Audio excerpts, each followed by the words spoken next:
It is my great pleasure, everybody, to welcome our Governor, Larry Hogan.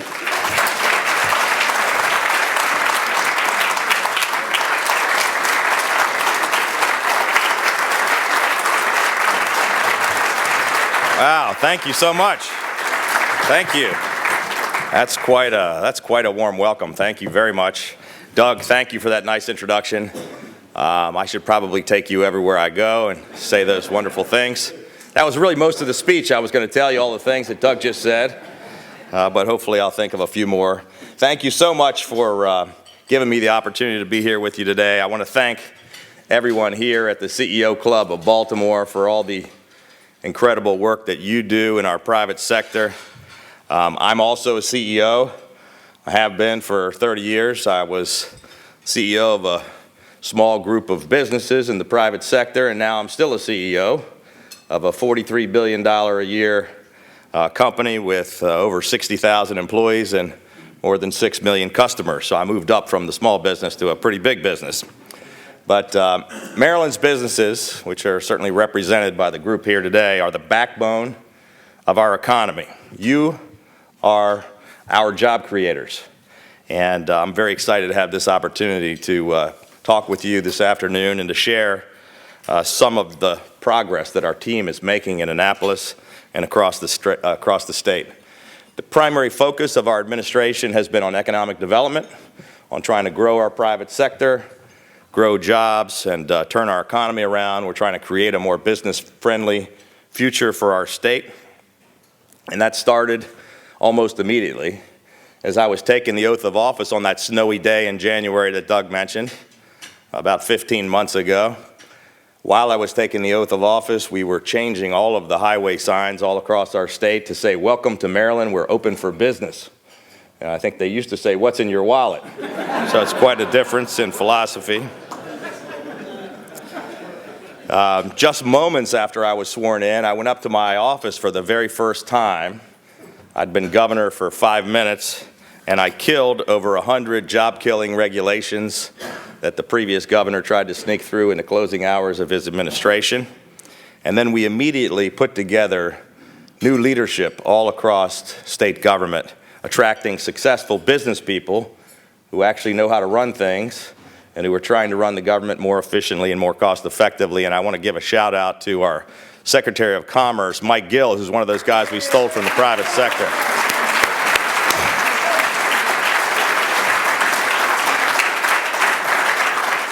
He's one of those guys, never worked a day in his life in government, and had a very successful career in the private sector. And we convinced him not to go retire and play golf in Florida, but to help us turn the state economy around. He's doing a wonderful job. But we had a cabinet meeting earlier today, and sitting around this table of 25 cabinet secretaries, I can tell you it's an impressive group. They're working together really well as a great team, and believe it or not, people with real-world private sector experience are actually running state government. Can you imagine that? It's never happened before. We recently ended our second hard-fought legislative session for the second year in a row. We have no new taxes, which is something almost unheard of here in Maryland. Last year, we promised to repeal the rain tax. People said it would never happen. It was going to be impossible to do. It had passed by 2/3 in both houses. Well, we got every single legislator in both houses, every single delegate, every single senator who had voted for the rain tax to change their vote and to vote with us to repeal it and get rid of it.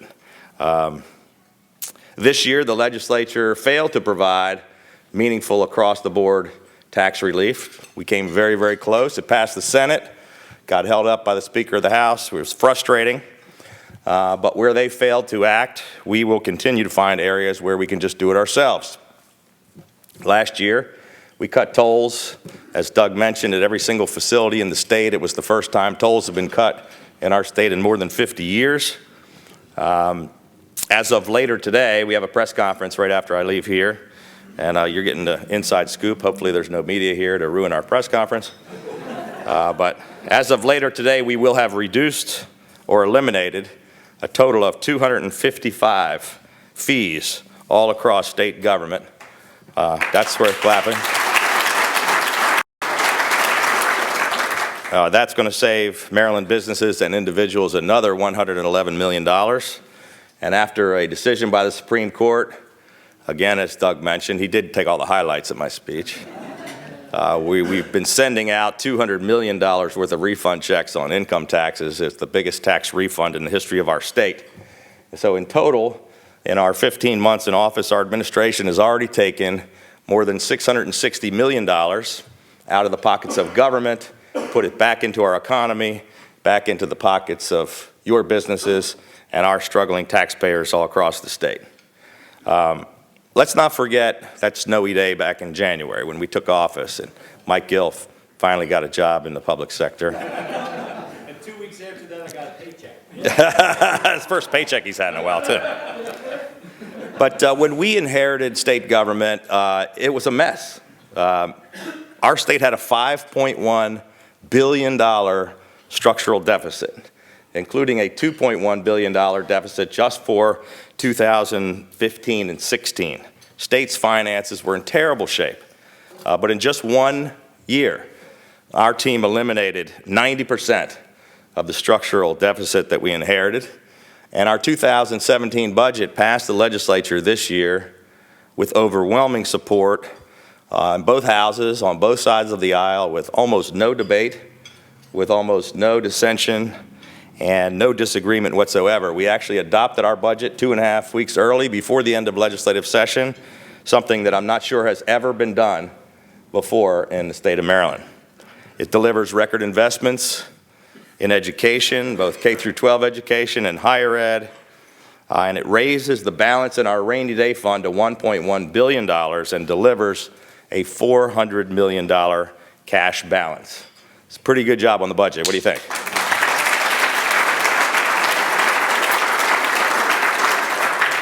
I probably don't have to remind any of you in this room that over the previous 8 years, our economy wasn't looking quite so rosy. Businesses, jobs, and taxpayers were fleeing our state in record numbers at an alarming rate. We had lost 8,600 businesses and more than 100,000 jobs. Well, now, thanks to the great work of Commerce Secretary Mike Gill and our entire team focusing on economic development and being pro-business and cutting regulations and cutting taxes, Maryland is now open for business. Businesses are returning to and expanding in our state once again. Last year was the best year for Maryland businesses in 8 years. We had the best job growth in our state in 8 years.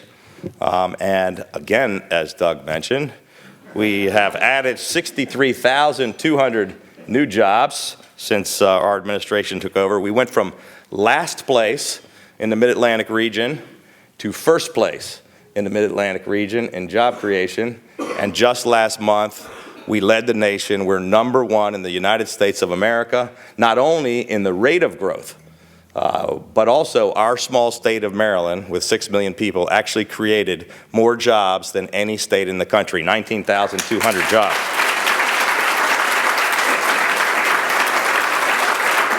And it really is a result of the actions of the people in this room and people like you across the state who are creating those jobs. We're just trying to create an opportunity, an environment where you can grow and thrive and create. But those are 63,200 private sector jobs that you all are responsible for creating.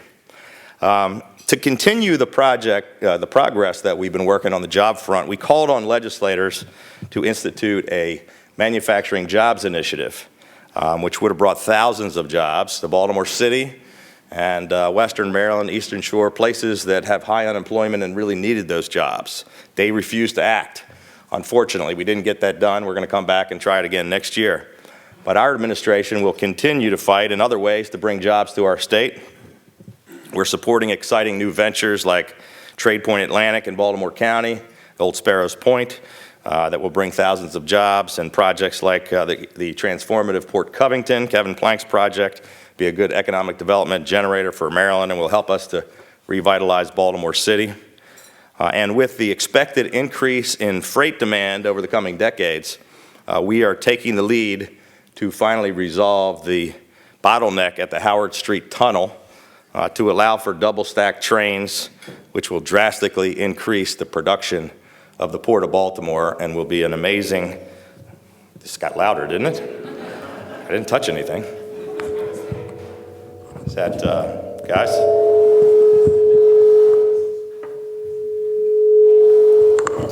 How about we just skip that?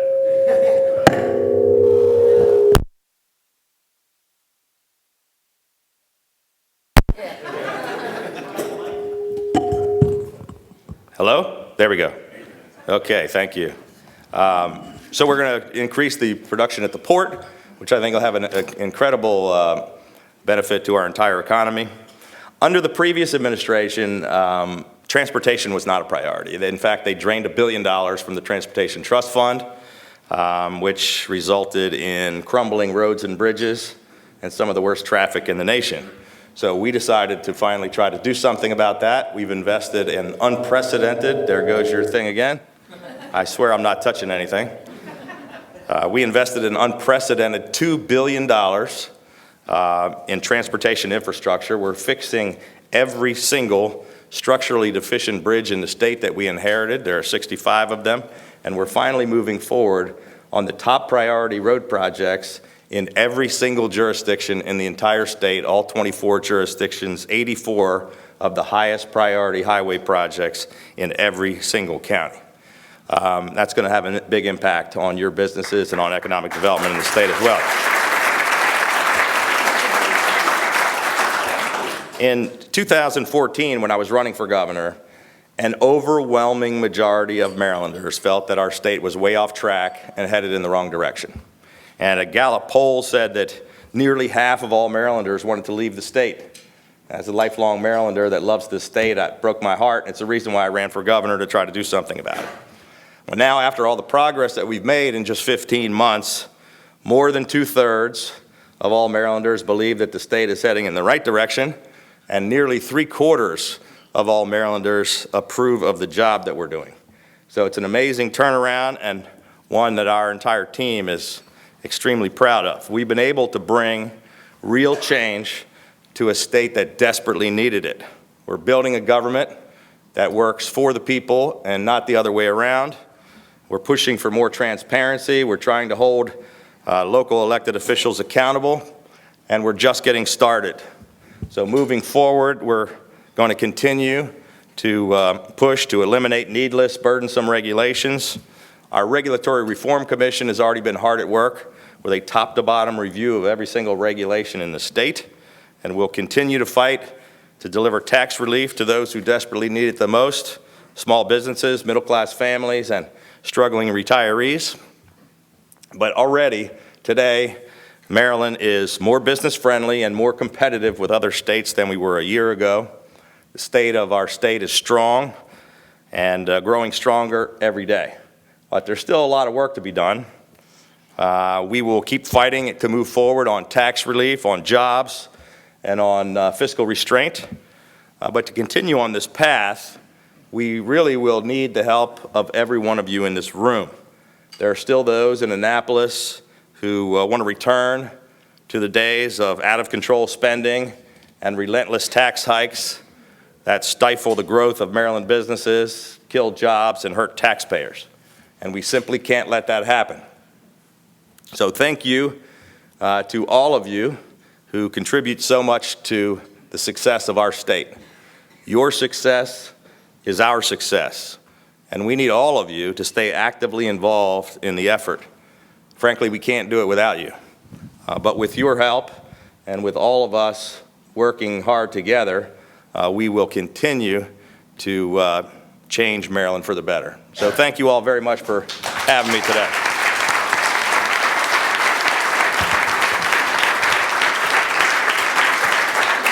We got time for a couple questions before the governor has to leave for his press conference. Do we have any questions for the governor? Make sure they're really hard ones. Give him a couple easy ones. David. Softballs, please, yeah. Governor, thank you very much for being here, and thank you for what you're doing for Maryland. My name is Dave Hartman. I'm Marie's husband, and I'm also president of Hartman Executive Advisors. But come on, guys. Jeez, Louise. My question actually may not be a softball, but right before you stood up, my phone buzzed, and I got a breaking news thing that said that the state has decertified the Baltimore City election process and is calling, I guess, for either a review or something. Would you mind commenting? Maybe is there something in particular behind that? What was the thing that you? What was the thing you got that the state decertified it? The Baltimore City election? Yeah, I don't know anything about it. It must have happened while we were driving here. The State Board of Elections does not report to me. It's a completely autonomous body, and quite frankly, I don't know what actions they took today. The last I heard was the challenger was satisfied with the results That's and everything right, was yeah. done. So I don't know what actions the State Board took while we were on the way here. Gary, go to that side. That was a hard question. Hi, Governor. Elijah. I want to thank you again for the great support that you have given to charter schools in Baltimore City. It's really been phenomenal. Thank you. I want to ask, the Baltimore Teacher Network, which is the organization that I work for, we're very interested in developing a teacher resource center. Years ago, Baltimore City had a number of resource centers throughout the city, and they all have somehow disappeared. And so now we're trying to establish a teacher resource center, and we would love to have the state supporting your support. And can you talk a little bit about your support of teachers and resources for teachers? Well, education is by far our top priority. I mentioned earlier, 2 years in a row, we had record funding in education. We put $6.3 billion into K through 12 education. It was the largest increases in history 2 years in a row. Teachers are incredibly important. I love the work that you're doing with charter schools. We've been fighting for charter schools and tried to push really effective charter school legislation to enable more people to be able to operate schools the way you are. We weren't successful in getting everything done. We've made incremental progress. Sometimes the teachers union has not been the most helpful in that regard. They're afraid of change sometimes. Which we're not. Yeah, which you have to help convince some of them, I guess. But you know, we're partnering with Baltimore City on a lot of things. We put extra money in Baltimore City. We spend twice as much there per pupil as we do anywhere else in the state. We'd love to work with you on your charter schools that you run, but also love to hear more about your initiative with the teacher centers, which I wasn't really aware of. It sounds like a Baltimore City thing. If the state can be helpful in helping you to get something done, look, we want to work to make sure. I feel very strongly that every single child in America, every single child in Maryland deserves a world-class education, regardless of what neighborhood they happen to grow up in. And I think charter schools are an opportunity and an alternative that more people ought to have the access to. Gary. Thank you. What are you doing that's changing the culture in the state related to customer service? I've had more comments from people that I know, whether it's MVA or DNR or things that are going on that seems to be changing the culture. Well, thank you. That was a good softball question. I like that one. That was better than this complicated one about, yeah. He's We a coached plant. him. This guy. Well, no, thank you for that question. We really are trying to change the culture of state government. So I'm a small business guy, have been my whole life. I've never held elective office. And I came in and said, these 6 million people are the customers. They're the ones that pay our salaries. That's where all the revenue comes from. And we have to provide better service to them. I want to provide the best possible services at less cost. And a big part of that is customer service. So we did a regulatory review commission that went around the state and held regional hearings to have people come and talk about which regulations were causing the most problems. And what they found was 90% of the complaints weren't not about a specific regulation in state government. It was about the attitude of state government and the way that they were being treated by state employees. And so I drive this from the top down. Every single one of my cabinet secretaries preaches this. They push it down to the assistant secretaries, the heads of the departments. It's hard to change the culture of 60,000 people overnight, but they have gotten the message. And now they're supposed to get to yes instead of no. And they're there to help you rather than be the sheriff to punish you. So instead of saying, no, you can't do that, we're going to stop you, it's yes, how do we help you accomplish what you're trying to do? And that is happening. I mean, I'm getting compliments on our cabinet secretaries like Mike, but all of them around us, they're very responsive. They're getting things done. They're calling us. And the employees want to be helpful, you know? So we've got some great state employees, but they were just stuck in a rut. And now they're getting leadership from the top. And you're still going to run into some people somewhere that haven't gotten the message. It might be at the MVA. I think so. But in some agencies, we've made a heck of a difference. And quite frankly, in a couple of instances, we've had to fire people. We had a problem at SHA. Some of you that may be in the construction or the development business may have known it took 3 years to get a highway access permit to do a project. It was costing people all kinds of money. The guy responsible for that was one person that was holding up all the projects in the state, and he wouldn't get on board the program. So we fired him and told him to clear out his desk that day. And ever since then, everybody in SHA gets things done immediately, and now the 3-year process takes 90 days.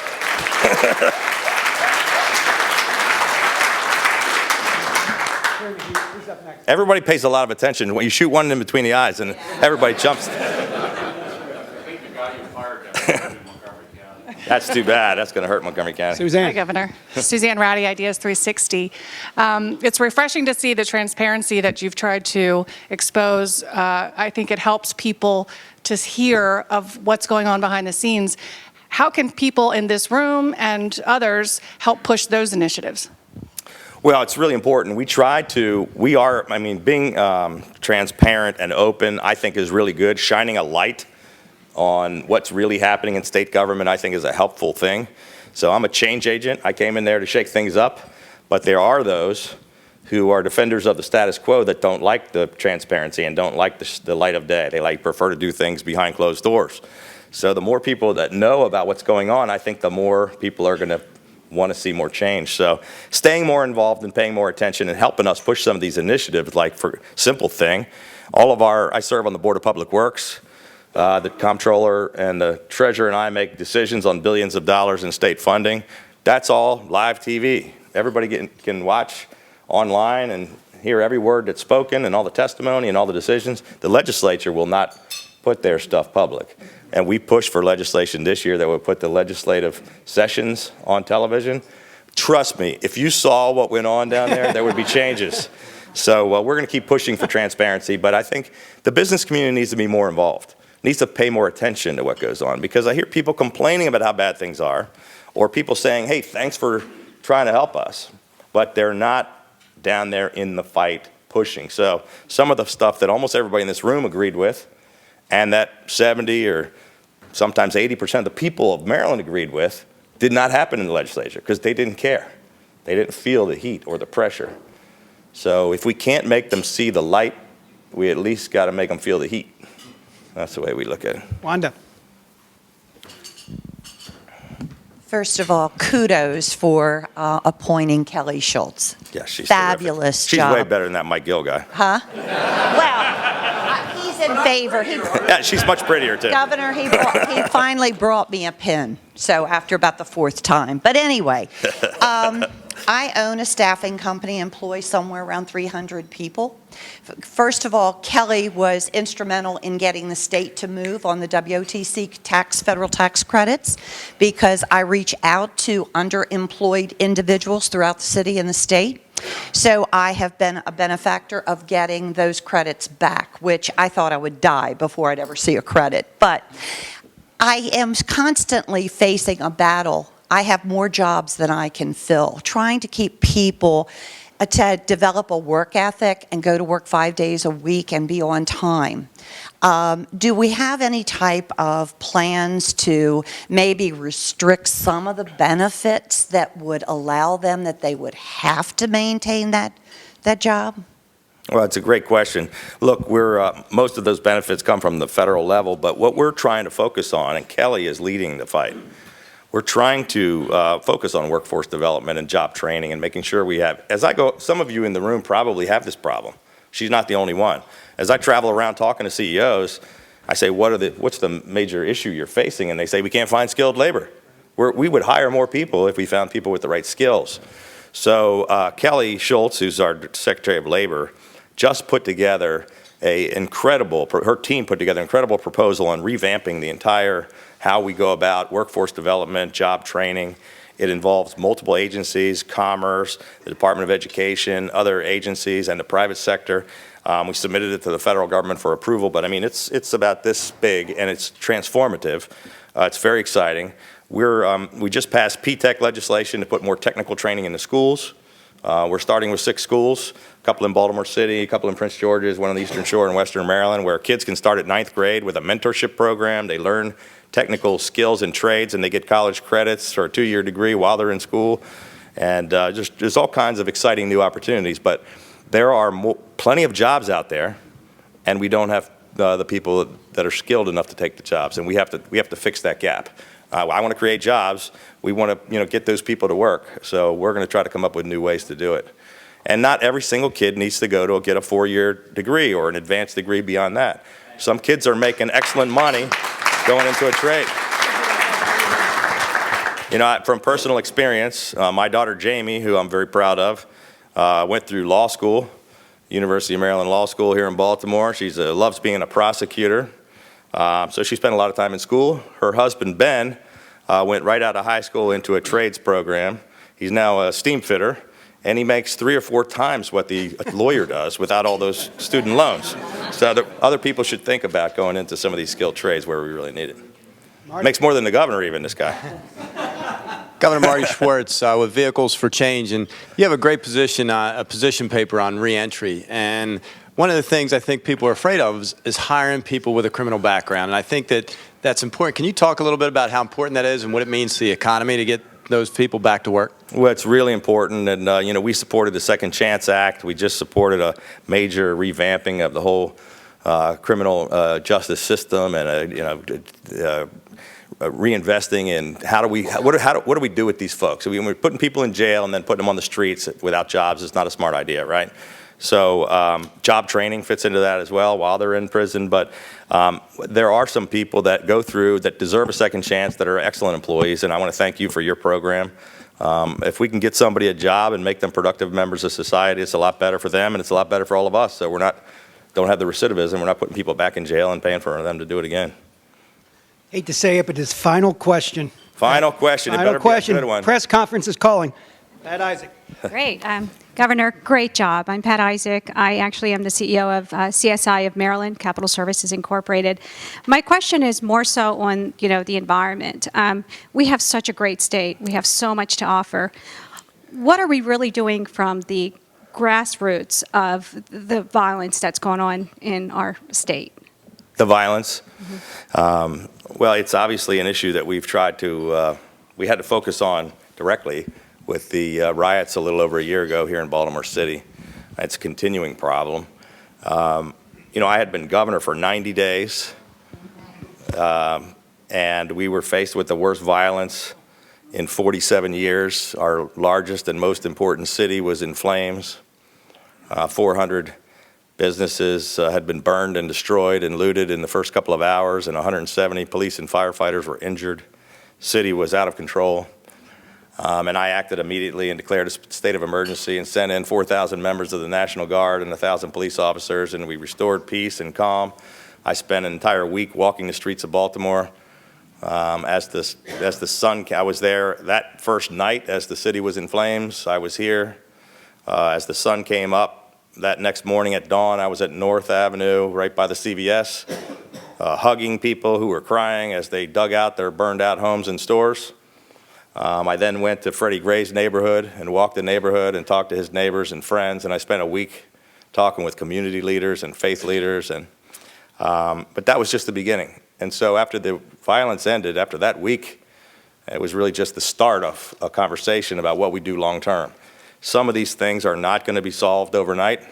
We've had these problems for 50 or 100 years, and I'm not a magician. I can't wave a magic wand and make every problem of urban America go away.